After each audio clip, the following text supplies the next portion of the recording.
திருப்பாதம் நம்பி வந்தே கிருபை நிறை இயேசுவே தமதன்பை கண்டடைந்தே தேவ சமூகத்திலே. இந்த புனிதமான ஓய்வு நாளின் காலைப்படுதலில் இறைவனுடைய திருப்படிகளிலே நாம் ஒன்றாக கூடி வந்து ஆண்டவரை வழிபட இயலாத இந்த சூழலிலும் நாம் இருக்கும் இடங்களில் இருந்து இந்த காணொலி காட்சியின் வழியாக இத்தொழுகையிலே பங்கு கொண்டு ஆண்டவரை மாட்சிமைப்படுத்துகின்ற இறை மக்களாகி உங்கள் அனைவரையும் தந்தை, மைந்தன், தூய ஆவியராம் திரித்துவ கடவுளின் திருப்பெயரில் நல்லங்குடி சேகர சபையின் சார்பாக அன்போடு வாழ்த்தி வரவேற்கிறோம். தந்தையாம் கடவுளாலும் அவருடைய திருமகனாம் இயேசு கிறிஸ்துவினாலும் உங்கள் எல்லாருக்கும் கிருபையும் சமாதானமும் உண்டாவதாக.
கடவுள் உருவமற்றவர்.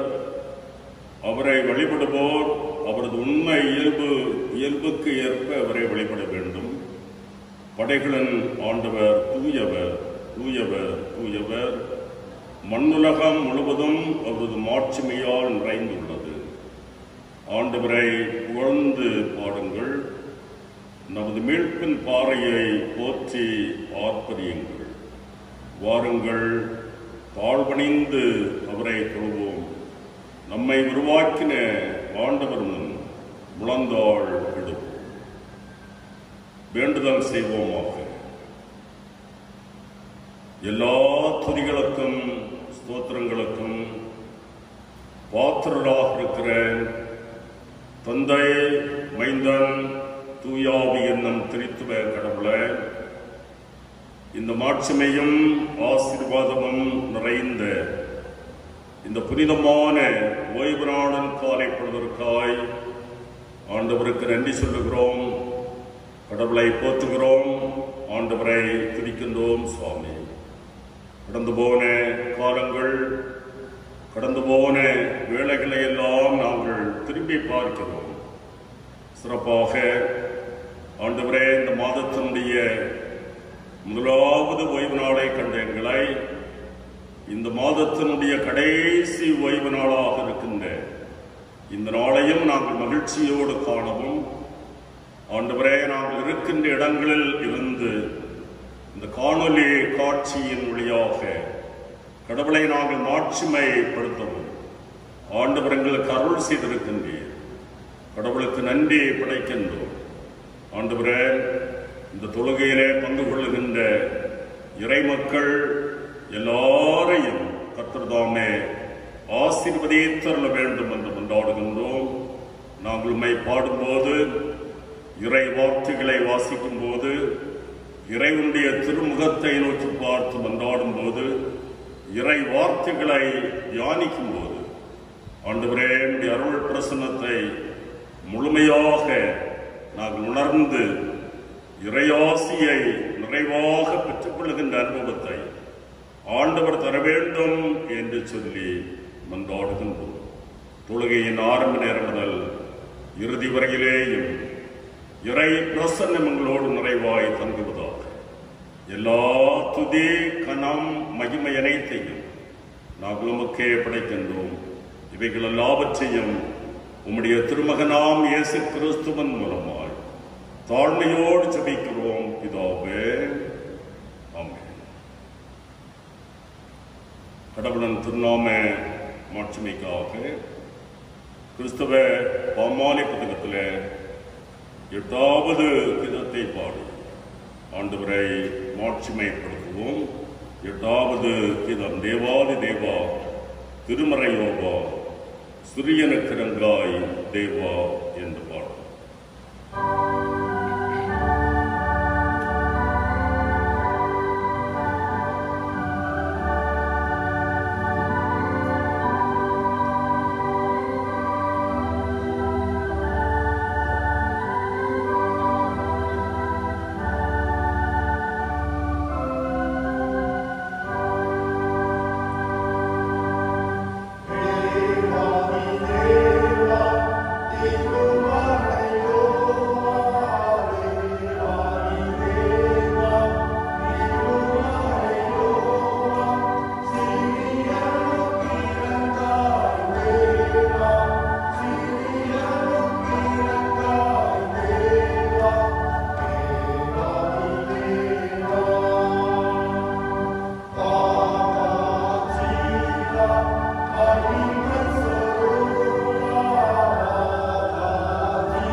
வாசிக்கும்படியாக தரப்பட்டிருக்கின்ற இந்த நாளுக்குரிய திருமறை பாடம் பழைய பாட்டில் சங்கீத புத்தகத்தில் 67வது சங்கீதத்தின் வசனங்கள் 1 முதல் அந்த சங்கீதம் முடியவுள்ள இறை வார்த்தைகளை வாசிக்க கவனமாக கேளுங்கள். 67வது சங்கீதம் 1 முதல் அந்த சங்கீதம் முடிய உள்ள இறை வார்த்தைகள். தேவனே, பூமியில் உம்முடைய வழியும் எல்லா ஜாதிகளுக்குள்ளும் உம்முடைய இரட்சண்யமும் விளங்கும்படியாய் தேவரீர் எங்களுக்கு இறங்கி எங்களை ஆசீர்வதித்து உம்முடைய முகத்தை எங்கள் மேல் பிரகாசிக்க பண்ணும். தேவனே, ஜனங்கள் உம்மை துதிப்பார்களாக, சகல ஜனங்களும் உம்மை துதிப்பார்களாக. தேவரீர் ஜனங்களை நிதானமாக நியாயம் தீர்த்து பூமியில் உள்ள ஜாதிகளை நடத்துவீர். ஆதலால் ஜாதிகள் சந்தோஷித்து கம்பீரத்தோட மகிழ கடவர்கள். தேவனே, ஜனங்கள் உம்மை துதிப்பார்களாக, சகல ஜனங்களும் உம்மை துதிப்பார்களாக. பூமி தன் பலனை தரும். தேவனாகிய எங்கள் தேவனே எங்களை ஆசீர்வதிப்பார். தேவன் எங்களை ஆசீர்வதிப்பார். பூமியின் எல்லைகள் எல்லாம் அவருக்கு பயந்திருக்கும் என்பதே. பாடம் முடிந்தது. கடவுளே, உமக்கு மாட்சிமை உண்டாவதாக.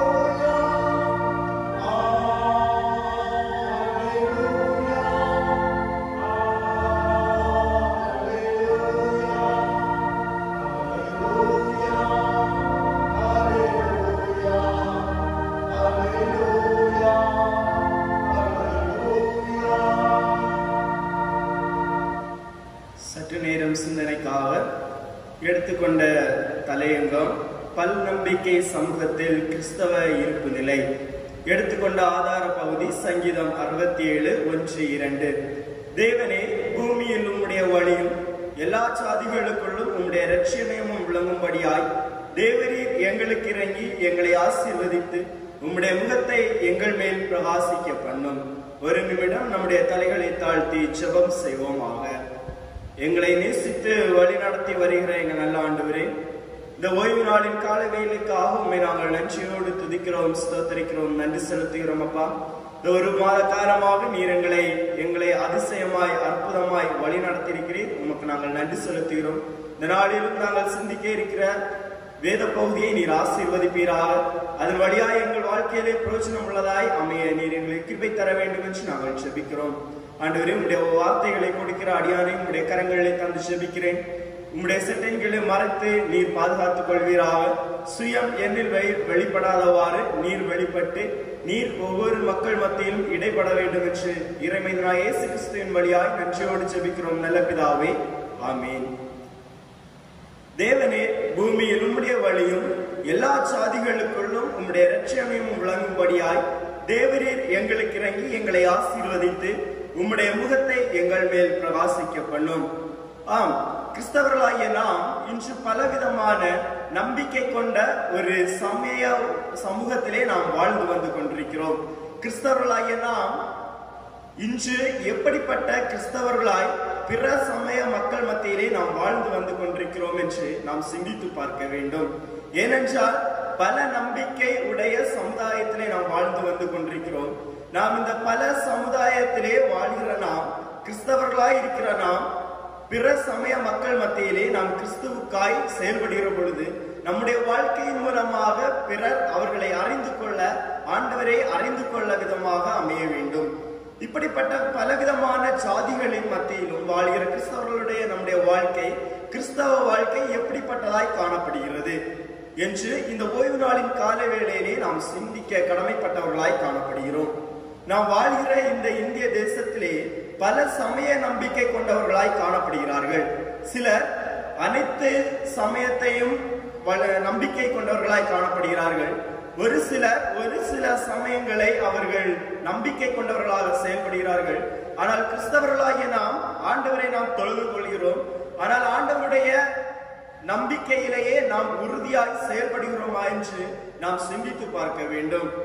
கிறிஸ்தவர்களுடைய வாழ்க்கை நாம் சமூகத்திலே வாழும்போது பிறர் நம்மை பார்க்கும்போது இவன் கிறிஸ்தவன் என்று சொல்லத்தக்க விதமாக நாம் இந்த சமூகத்திலே வாழ வேண்டும்.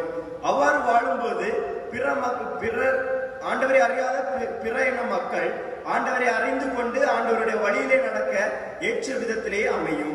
அவருடைய மத்தியிலே வாழ்கிற கிறிஸ்தவர்களாகிய வாழ்வு எப்படிப்பட்ட வாழ்க்கையா இருக்க வேண்டும் என்றால் ஒரு சாட்சி உள்ள ஒரு வாழ்க்கையாக காணப்பட வேண்டும். ஏனென்றால் கிறிஸ்தவர்கள் கிறிஸ்துவே நம்பிக்கையாய் கொண்டு செயல்பட வேண்டும். அப்படிப்பட்ட கிறிஸ்தவ வாழ்க்கையின் மூலமாக பிற இன மக்கள் ஆண்டவரை அறிந்து கொள்ள ஒரு தூண்டுதலாய் அமையும் என்பதில் எந்த ஒரு சந்தேகமுமே இல்லை. 2014ஆம் ஆண்டு நடத்தப்பட்ட ஒரு புள்ளி விவரத்தின் மூலமாக இந்துக்கள் 80.5%, இஸ்லாமியர்கள் 13.4%, கிறிஸ்தவர்கள் 2.3% என்று இந்த புள்ளி விவரமானது தெரிவிக்கிறது. இப்படிப்பட்ட சூழலில் ஆண்டவருடைய நற்செய்தியை நாம் எவ்வாறு இந்த சமூகத்திலே எடுத்துக் கூற வேண்டும்? இந்த சமூகத்திலே ஆண்டவருடைய நற்செய்தியை எடுத்துக் கூறுவது என்பது இந்த காலகட்டங்களிலே மிகவும் கடினமான ஒன்றுதான். ஆனாலும் ஆண்டவருக்காய் நான் நம்பிக்கையாய் அவருடைய வார்த்தைகளை நாம் இந்த சமுதாயத்திலே நாம் எடுத்து கூறுகிறோமா என்று நாம் சிந்தித்து பார்க்க வேண்டும். எந்த ஒரு முயற்சிகளும் இல்லாமல் நாம் கிறிஸ்தவர்களாய் சமூகத்திலே வாழும்போது ஆண்டவரை பற்றி பிறருக்கு நாம் கூறாமல் நாம் நம்மை வழிநடத்தி கொண்டிருக்கிறோம். ஆனால் ஆண்டவராகிய இயேசு கிறிஸ்து விரும்புகிறது என்னவென்றால் ஒவ்வொரு கிறிஸ்தவர்களும் வாழ்கிற சமூகத்திலேயே பிற இன மக்கள் மத்தியிலே நற்செய்தி செய்ய வேண்டும் என்று ஆண்டவராகிய இயேசு கிறிஸ்து விரும்புகிறார். ஆனால் இன்றைய கிறிஸ்தவ வாழ்க்கை எப்படிப்பட்ட ஒரு வாழ்க்கையாய் அமைகிறது என்று நாம் சிந்தித்து பார்க்க வேண்டும். கிறிஸ்தவர்களாய் நாம் ஒவ்வொருவரும் ஆண்டவரின் நற்செய்தி பணியை செய்ய கடமைப்பட்டவர்களாய் காணப்படுகிறோம். வாலிபர்கள், பெற்றோர், முதியோர் அனைவரும் ஆண்டவரின் நற்செய்தியை எடுத்து கூற வேண்டும் என்று ஆண்டவராகிய இயேசு கிறிஸ்து விரும்புகிறார்.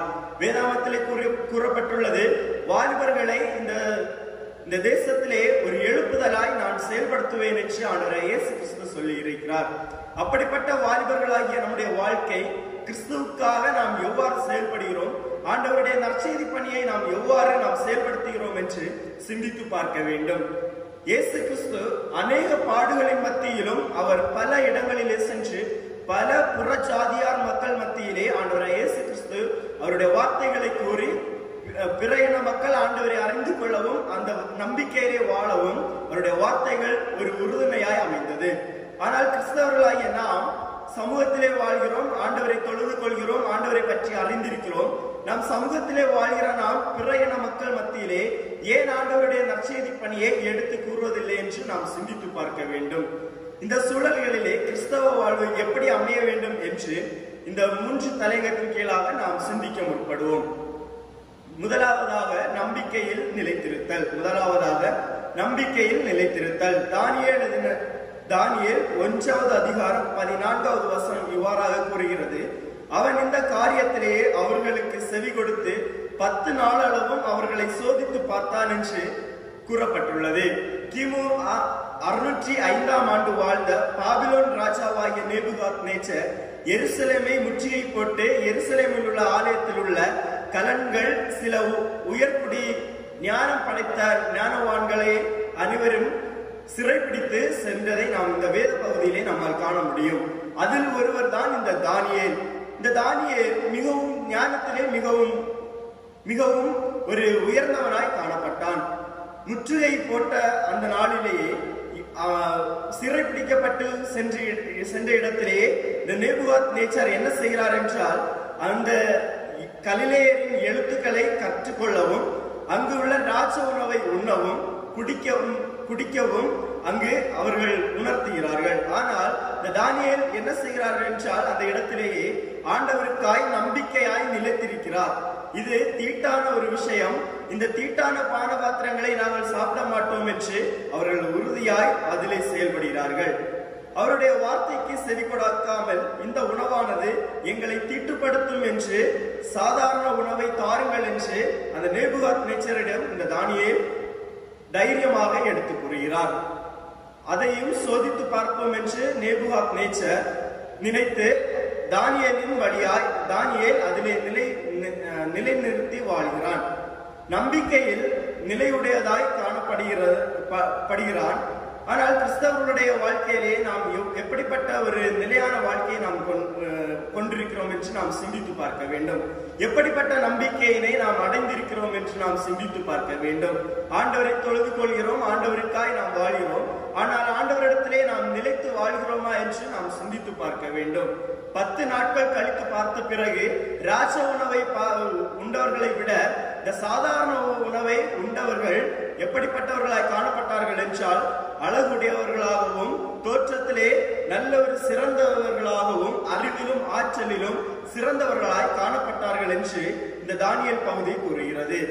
இன்று கிறிஸ்தவர்களாகிய நம்முடைய வாழ்க்கையிலேயே எப்படிப்பட்ட நம்பிக்கையினை நாம் கொண்டிருக்கிறோம், எப்படிப்பட்ட நிலைத்திருத்தலை நாம் கொண்டிருக்கிறோம் என்று நாம் சிந்தித்து பார்க்க வேண்டும். ஏனென்றால் நாம் ஆலயத்திலே வந்து ஆண்டவரை தொழுது கொள்கிறோம். ஒரு ஓய்வு நாளிலே காலையிலே ஆண்டவரை நாம் வந்து தொழுது கொள்கிறோம். இன்னொரு நேரத்திலே மற்றொரு ஆலயத்திலும் நாம் ஆண்டவரை தொழுது கொள்ள செல்கிறோம். ஆனால் ஆண்டவரிடத்திலே ஒரு நிலைத்திருத்தல் நம்மிலே காணப்படவில்லை.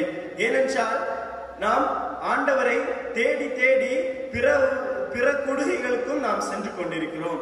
ஒரே இடத்திலே ஆண்டவரை நாம் தொழுது கொள்கிறோம். அதிலே நாம் நிலைத்து இருக்கிறோமா என்று நாம் சிந்தித்து பார்க்க வேண்டும். தானியேலும் நண்பர்களும் யூத நம்பிக்கையிலே கற்று வளர்க்கப்பட்டார்கள். இவருடைய வாழ்வு சவால் நிறைந்த ஒரு வாழ்வாக இருந்தது. அதிலேயும் அவர்கள் நிலைத்து அவர்கள் நம்பிக்கையுடையவர்களாய் செயல்பட்டார்கள்.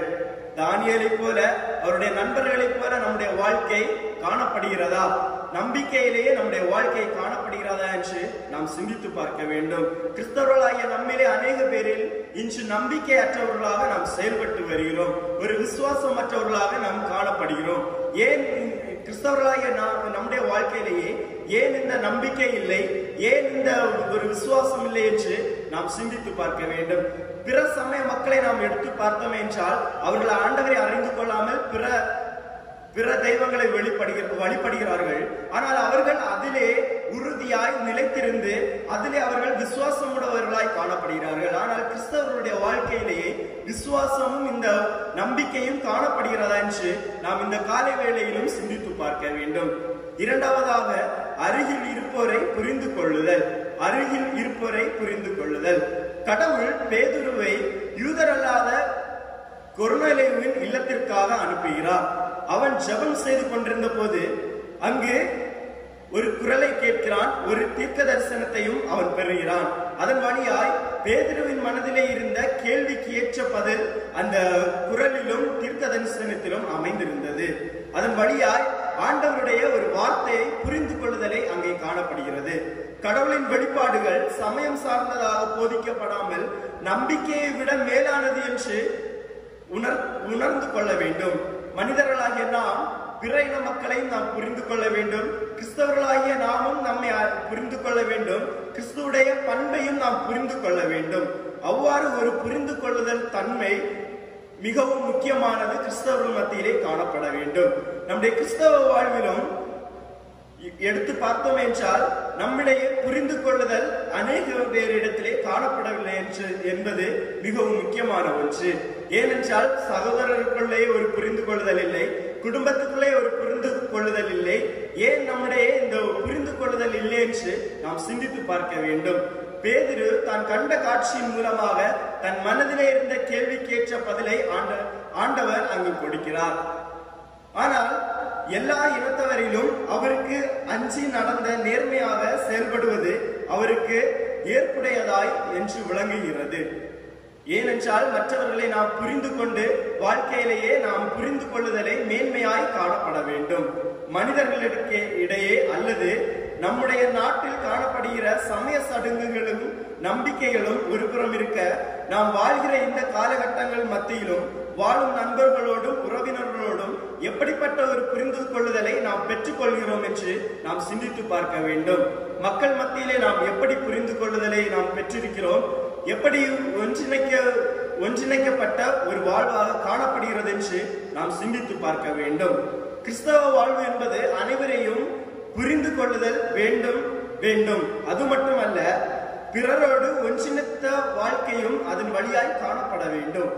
பிறரை நாம் புரிந்து கொள்ளுதல் மட்டுமல்ல, பிறரோடு நாம் ஒன்றிணைக்கப்பட்டவர்களாகவும் காணப்பட வேண்டும். நம்முடைய வாழ்க்கையும் ஆண்டவருக்காய் ஒன்றிணைக்கப்பட்ட ஒரு வாழ்க்கையாக காணப்பட வேண்டும். ஆனால் ஆண்டவருக்காக நாம் எவ்வாறு செயல்படுகிறோம்? ஆண்டவரை நாம் புரிந்து கொள்கிறோமா? ஆண்டவருடைய வார்த்தைகளை நாம் புரிந்து கொண்டு நாம் இந்த சமுதாயத்திலே நாம் சாட்சியுடையவர்களாய் ஆண்டவருடைய நற்செய்தி பணியை எடுத்து கூறுகிறவர்களாய் நாம் செயல்படுகிறோமா என்று நாம் சிந்தித்து பார்க்க வேண்டும். ஒவ்வொரு மனிதனின் இருதயத்தின் செயல்களும் அறிந்து கொள்ள வேண்டும், புரிந்து கொள்ள வேண்டும் என்று வேதாகமம் கூறுகிறது. ஆனால் கிறிஸ்தவர்கள் மத்தியிலே நம்முடைய இந்த ஒரு புரிந்து கொள்ளுதல் காணப்படுகிறதா என்று நாம் சிந்தித்து பார்க்க வேண்டும். இந்த பலவிதமான நம்பிக்கையுடைய சமுதாயத்திலே நாம் வாழ்ந்து வந்து கொண்டிருக்கிறோம். பிற சமயத்தவரை நாம் புரிந்து கொள்ளுதல் வேண்டும். அவருடைய வாழ்க்கை எப்படிப்பட்ட ஒரு வாழ்க்கை என்பதையும் நாம் புரிந்து அதன் மத்தியிலே அவர்களோடு ஆண்டவருடைய வார்த்தைகளை எடுத்து கூறி ஆண்டவருக்காய் அவர்களை வழி நடத்த வேண்டும் என்று ஆண்டவராகிய இயேசு கிறிஸ்து விரும்புகிறார். இன்னுமாக மூன்றாவதாக இறையரசின் மறைபொருளை தேடுதல். இறையரசின் மறைபொருளை தேடுதல். மத்தேயு 13வது அதிகாரம் 31 முதல் 33 வரை நாம் பார்க்கும்போது அங்கு ஒரு சில உவமைகளை ஆண்டவராகிய இயேசு கிறிஸ்து கூறுகிறார். இந்த பகுதியிலே இயேசு கிறிஸ்து எடுத்துரைத்த உவமை என்னவென்றால், ஒரு கடுகு விதை மற்றும் இந்த ஒரு புளித்த மாவையும் விண்ணரசுக்கு ஒப்பிட்டு கூறுகிறார். இயேசு தமது உவமைகளில் மக்கள் பயன்படுத்தும் பொருட்களை கொண்டு விண்ணரசின் தகவல்களையும் மறைபொருளாகவும் இந்த உவமையை ஆண்டவராகிய இயேசு கிறிஸ்து அதன் வழியாய் எடுத்து கூறுகிறார். கடுகு விதையானது ஒரு சிறிய அளவாக இருந்தாலும் அதனுடைய கிளைகள் எல்லா வகையான உயிரினங்களிலும் புகலிடம் பெற்றதாய் அந்த கிளைகள் காணப்படுகிறது. ஆனால் கிறிஸ்தவர்களாகிய நாமும் அதே போல்தான் ஆண்டவருடைய நற்செய்தி பணியை நாம் எடுத்து கூறும்போது அந்த ஒரு பரந்து விரிந்துதல் காணப்பட வேண்டும். இந்த கிளையானது எவ்வளவு பெரிய ஒரு கிளையாக காணப்படுகிறதோ அதே போல நாம் ஆண்டவருடைய நற்செய்தி பணியை செய்யும் போது ஆண்டவரை பற்றி அநேக பேரிடத்திலே நம்மால் கூற முடியும். ஆனால் நாம் ஆண்டவருடைய நற்செய்தி பணியை பிற மக்கள் மத்தியிலே நாம் எடுத்து கூறுகிறோமா என்று நாம் சிந்தித்து பார்க்க வேண்டும்.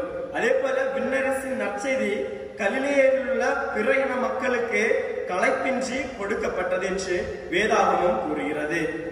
இறையரசில் பங்கேற்க பெரிதும் துணையும் புரிந்தது இந்த நற்செய்தி பணியானது.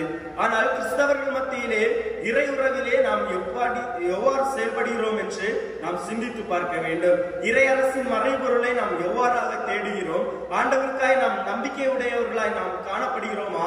நாம் புளித்தமாவை போல ஒரு தகுதியற்ற ஒரு வாழ்க்கையை ஆண்டவருக்காக நாம் வாழ்ந்து வந்து கொண்டிருக்கிறோமா என்று நாம் சிந்தித்து பார்க்க வேண்டும். இவ்வாறு பிற மக்கள் மத்தியிலே பணிபுரியும் போது அநேக பாடுகளும் அநேக உபத்திரவங்களும் இருக்கும். ஆனாலும் இறைவனோடு நாம் ஒன்றித்து வாழும்போது அந்த பிரச்சனைகளில் இருந்து நமக்கு ஆண்டவராகிய இயேசு கிறிஸ்து ஒரு விடுதலையை அங்கு தருகிறார். இந்த காலகட்டங்களில் கிறிஸ்தவர்களாய் நாம் எப்படிப்பட்டவர்களாய் காணப்படுகிறோம்? எப்படிப்பட்ட சிந்தனைகளை நாம் பெற்றுக்கொள்கிறோம்? ஆண்டவருடைய நற்செய்தி பணியை நாம் எடுத்து கூறுகிறோமா என்று நாம் சிந்தித்து பார்க்க வேண்டும். புளித்த மாவை குறித்து சிறப்பு வெளிப்படுத்தும் போது அந்நாட்களில் ரோம அதிகாரிகளால் மக்கள் சோர்ந்து போயிருந்தார்கள் என்று வெளிப்படுத்துவதை உவமைகளின் மூலம் காண முடிகிறது. தினந்தோறும் புதிய சட்டங்கள், கொள்கைகள், ஒற்றுமைக்கு எதிரான அமல்படுத்துதல் ஆகியவை இந்த ரோம பேரரசு கொண்டு வந்து கொண்டிருந்தது. ஆனாலும் ஆண்டவராகிய இயேசு கிறிஸ்துவிலே அநேக மக்கள் சாட்சியாயிருந்து ஆண்டவரிடத்திலே நம்பிக்கை உடையவர்களாகவும் ஆண்டவரை தேடுகிறவர்களாகவும் இறையரசுக்கு சொந்தக்காரர்களாகவும் வாழ்ந்தவர்கள் என்று நம்மால் காண முடிகிறது.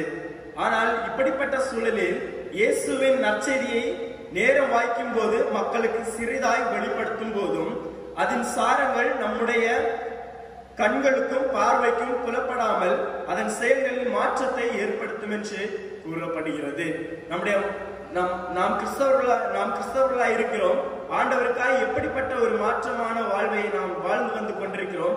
ஆண்டவருக்காய் எப்படிப்பட்ட ஒரு வாழ்க்கையை நாம் வாழ்ந்து வந்து கொண்டிருக்கிறோம்? நம்பிக்கை உடையவர்களாக காணப்படுகிறோமா, இல்லை என்றால் நம்பிக்கையற்றவர்களாக காணப்படுகிறோமா என்று காணப்பட வேண்டும். பிறரை நாம் புரிந்து கொள்கிறோமா? புரிந்து கொள்ளுதல் நம்மில் காணப்படுகிறதா என்று நாம் சிந்தித்து பார்க்க வேண்டும். இறையரசை நாம் தேடுகிறவர்களாய் காணப்படுகிறோமா என்று இந்த ஓமைகளின் வழியாய் நாம் அறிந்து கொள்ள வேண்டும். ஆகையால் கிறிஸ்தவர்களாகிய நாம் கிறிஸ்தவ நம்பிக்கையை நிலைநிறுத்தி பல்சமய சூழலில் கிறிஸ்துவை வெளிப்படுத்தி வாழ்வை நாம் தொடர்வோம். இதற்கென்றே நம்மை ஆண்டவரிடத்திலே நம்மை ஒப்படைப்போமாக. ஆண்டவர் இயேசு கிறிஸ்து இந்த வார்த்தைகளின் மூலம் நம்மை ஆசீர்வதித்து வழி நடத்துவாராக. ஆமென்.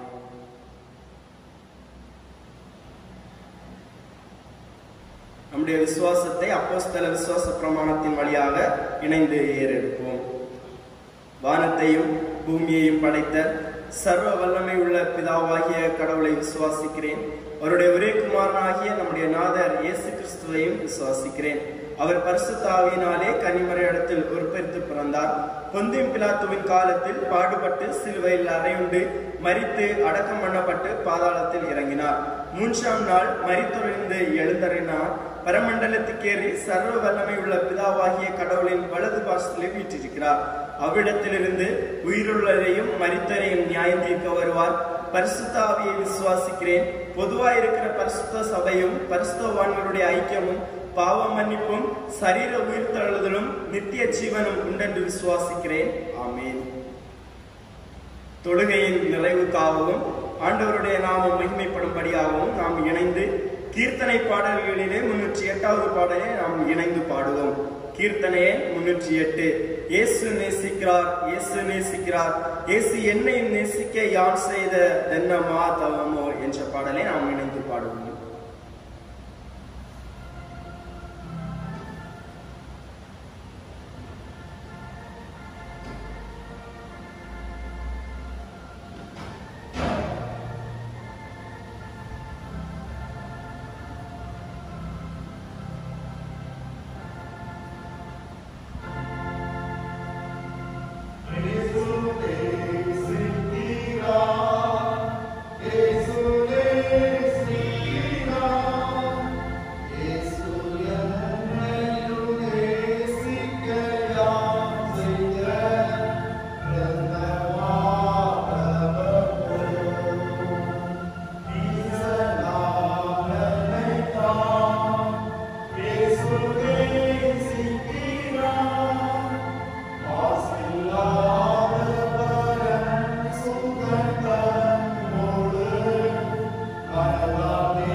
வேண்டுதல் செய்வோமாக.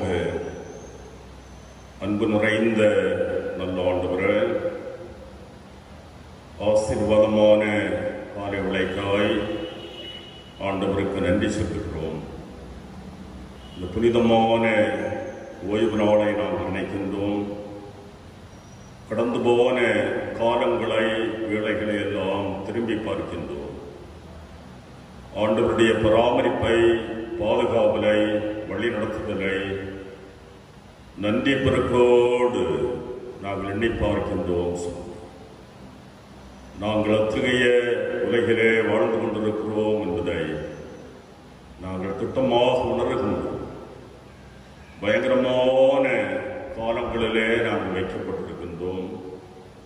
கொள்ளை நோய் மூலமாய் அனுதினமும் எண்ணிலடங்காத மக்கள் மடிந்து கொண்டிருக்கின்ற வேதனையான சூழல், அந்த நோய் தொற்றின் மூலமாக எத்தனையோ மக்கள் பாதிக்கப்பட்டுக் கொண்டிருக்கின்ற சூழல்கள், ஆண்டவரே அது நிமித்தமாய் கவலையோடு, கண்ணீரோடு, பாரத்தோடு வாழுகின்ற மக்கள், இத்தகைய பல்வேறு விதமான சூழல்கள் மத்தியிலேயும் ஆண்டவரே நீர் எங்களை கிருபையாக தாங்குகிறீர், எங்களை நடத்துகிறீர். நம்முடைய கிருபை எங்களை தாங்கி நடத்துகின்றது. ஆண்டவரே, அதை எண்ணி பார்த்து நாங்கள் ஆண்டவருக்கு நன்றி சொல்லுகிறோம். ஆண்டவரே, தங்களுக்கு அருமையானவர்களை இழந்து பாதிக்கப்பட்டிருக்கின்ற குடும்பங்களின் ஆறுதலுக்காக கொண்டாடுகிறோம். இந்த நோய் தொற்றின் மூலமாய் மருத்துவ சிகிச்சை பெறுகின்ற மக்கள் சுகமடைய ஆண்டவரை நோக்கி நாங்கள் வேண்டுதல் செய்கிறோம். ஆண்டவரே, இந்த கொள்ளை நோய் முழுமையாக உலகத்தை விட்டும், தேசத்தை விட்டும், எங்களது நாட்டை விட்டு, எங்களது மாநிலத்தை விட்டு, எங்களது மாவட்டத்தை விட்டு முழுமையாக நீங்கி போக ஆண்டவரே கடவுள் அருள் தர வேண்டும் என்று சொல்லி கொண்டாடுகின்றோம். எண்ணிலடங்காத மக்கள் ஆண்டவரை நோக்கி கண்ணீரோடு மன்றாடுகின்ற மன்றாட்டுக்கள் ஆண்டவரே உடைய பாதப்படியிலே வந்து அடைய வேண்டும். ஆண்டவரே, தேசத்திற்கு விடுதலையை தர வல்லவராக இருக்கின்ற கடவுள் நீர் என்பதை திட்டமாக நாங்கள் நம்புகிறோம். குமாரன் உங்களை விடுதலையாக்கினால் மெய்யாகவே விடுதலையாவீர்கள் என்று ஆண்டவர் சொன்னார். ஆண்டவரே, இந்த கொடிய சூழல்களில் மெய்யான விடுதலை வாழ்வை ஆண்டவரால் நாங்கள் பெற்று வாழுகின்ற அனுபவத்தை ஆண்டவர் எங்களுக்கு தர வேண்டும் என்று சொல்லி கொண்டாடுகிறோம். ஆண்டவரே, இந்த மாதத்தினுடைய கடைசி பகுதிக்கு நேராக ஆண்டவர்களை நடத்தி கொண்டிருக்கின்றீர். ஆண்டவரே, உடைய கிருபை தொடர்ந்து எங்களை தாங்க வேண்டும், நடத்த வேண்டும் என்று சொல்லி கொண்டாடுகின்றோம். வருகின்ற புதிய மாதம் எங்களுக்கு ஆசீர்வாதமான மாதமாக அமைய வேண்டும் என்று சொல்லி நாங்கள் ஆண்டவரை நோக்கி வேண்டுதல் செய்கிறோம். உலகத்தினுடைய அமைதி வாழ்வதற்காக நாங்கள் ஆண்டவரை நோக்கி மன்றாடுகின்றோம். எல்லா மக்களும் சமாதானத்தோடு, மகிழ்ச்சியோடு, மன அமைதியோடு வாழுகின்ற வாழ்வை ஆண்டவர் கிருபையாக பெற வேண்டும் என்று சொல்லி நாங்கள் ஆண்டவரை நோக்கி மன்றாடுகின்றோம். எங்களது இந்திய நாட்டை நினைக்கின்றோம். மத்தியிலே, மாநிலத்திலே எங்களை ஆளுகின்ற தலைவர்களை கர்த்தர் ஆசீர்வதிப்பீராக. நீதியோடு செம்மையாக இந்த நாட்டை ஆளுகின்ற விசேஷித்த ஞானத்தை ஆண்டவரே தொடர்ந்து தமது மக்களுக்கு ஆண்டவர் தர வேண்டும் என்று சொல்லி மன்றாடுகின்றோம். ஆண்டவர் தந்த பேராயத்திற்காக, பேராயத்தின் வழியாக நடைபெறுகின்ற எல்லா பணிவிடைகளுக்காக நாங்கள் வேண்டுதல் செய்கிறோம். எல்லாம் ஆண்டவரால் தொடர்ந்து ஆசீர்வதிக்கப்பட வேண்டும் என்று சொல்லி மன்றாடுகின்றோம். ஆண்டவர் தந்த எங்களது சபைக்காக, அனைத்து குடும்பங்களுக்காக நாங்கள் ஆண்டவரை நோக்கி வேண்டுதல் செய்கிறோம். சபைக்குழு அங்கத்தினர்களுக்காக, அவர்களது குடும்பத்தாருக்காக நாங்கள் ஆண்டவரை நோக்கி மன்றாடுகின்றோம். சுவாமி, ஆண்டவரே, ஆலயத்தின் பணியாளர்கள், அவருடைய குடும்பத்தாரை ஆண்டவரே நீர் ஆசீர்வதிப்பீராக. சபையினுடைய உதவி போதகர், அவருடைய குடும்பத்தாரை ஆண்டவரே நீர் ஆசீர்வதிப்பீராக. எல்லா குடும்பத்தாரையும் ஆண்டவருடைய பாதபடியிலே தருகிறோம். அனைத்து குடும்பங்களையும் கர்த்தர் தாமே ஆசீர்வதித்தருள மன்றாடுகின்றோம். வயது முதிர்ந்த பெற்றோர், குடும்பங்களுக்காக உழைக்கின்ற பெற்றோர், குடும்பங்களிலே ஆண்டவர் தந்திருக்கின்ற பிள்ளைகள், சின்னம் சிறு வயதில் இருக்கின்ற குழந்தைகள், வாலிப வயதில் இருக்கின்ற அன்பான பிள்ளைகள், படிக்கின்ற பிள்ளைகள், உழைக்கின்ற மக்கள் எல்லாரையும் ஆண்டவரே நீர் ஆசீர்வதியை தள்ள வேண்டும் என்று மன்றாடுகின்றோம். படிப்பு நிமித்தமாய், பணிகள் நிமித்தமாய், தூரமான இடங்களிலே, வெளிநாடுகளிலே, வெளி மாநிலங்களில் இருக்கிற மக்களை எல்லாம் நீர் கிருபையாக தாங்கி நடத்த வேண்டும் என்று சொல்லி நாங்கள் ஆண்டவரை நோக்கி மன்றாடுகின்றோம்.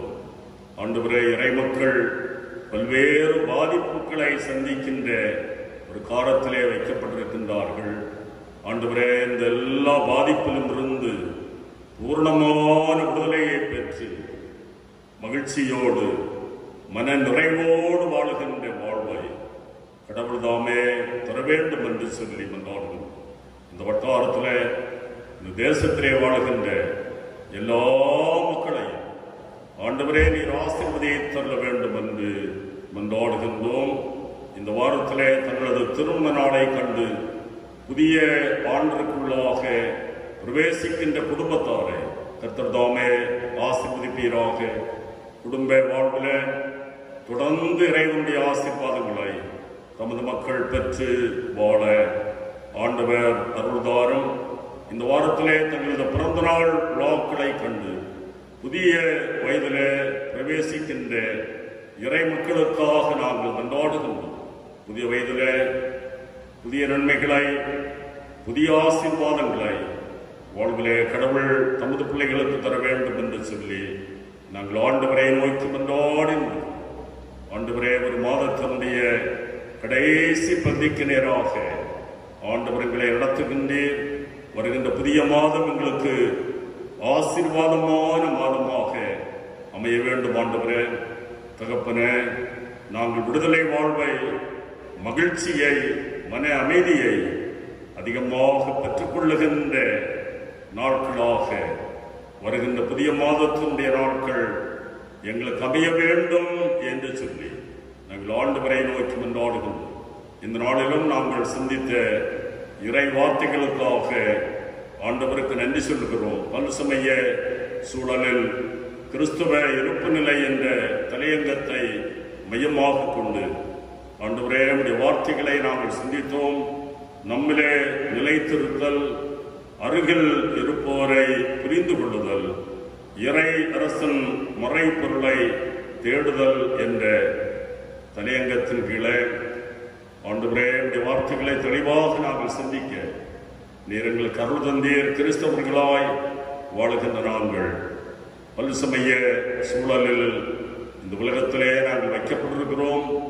மற்றவர்களது சமய நம்பிக்கைகளை ஆண்டவரே நாங்கள் புரிந்து கொள்ளுகின்ற உணர்வை ஆண்டவர் தர வேண்டும். அது மாத்திரமல்ல, ஆண்டவரை கூறி அறிவிக்கின்ற அந்த அனுபவத்தையும் ஆண்டவர் தர வேண்டும் என்று சொல்லி மன்றாடுகின்றோம். நாங்கள் கேட்ட ஆண்டவருடைய வார்த்தைகள் எல்லாவற்றையும் நீர் எங்களுக்கு ஆசீர்வதித்து எங்கள் எல்லாரையும் ஆண்டவர் ஆசீர்வதியும். வருகின்ற காலங்கள், வேளைகள் அனைத்தும் எங்களுக்கு ஆசீர்வாதமான காலங்களாய், வேளைகளாய் அமையட்டும். எங்களை தாழ்த்தி உடைய பாதம் படைக்கிறோம்.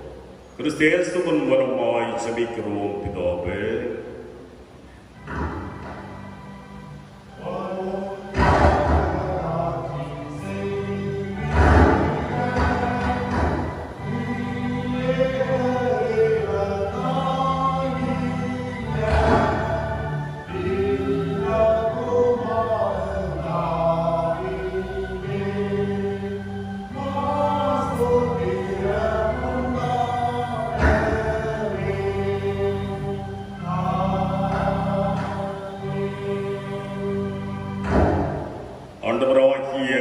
இயேசு கிறிஸ்துவின் கிருபையும் தந்தையாகிய கடவுளின் அன்பும் தூயாவியின் நீங்காத உறவும் நம் அனைவரோடும் சதா காலங்களிலும் நிலைத்திருப்பதாக.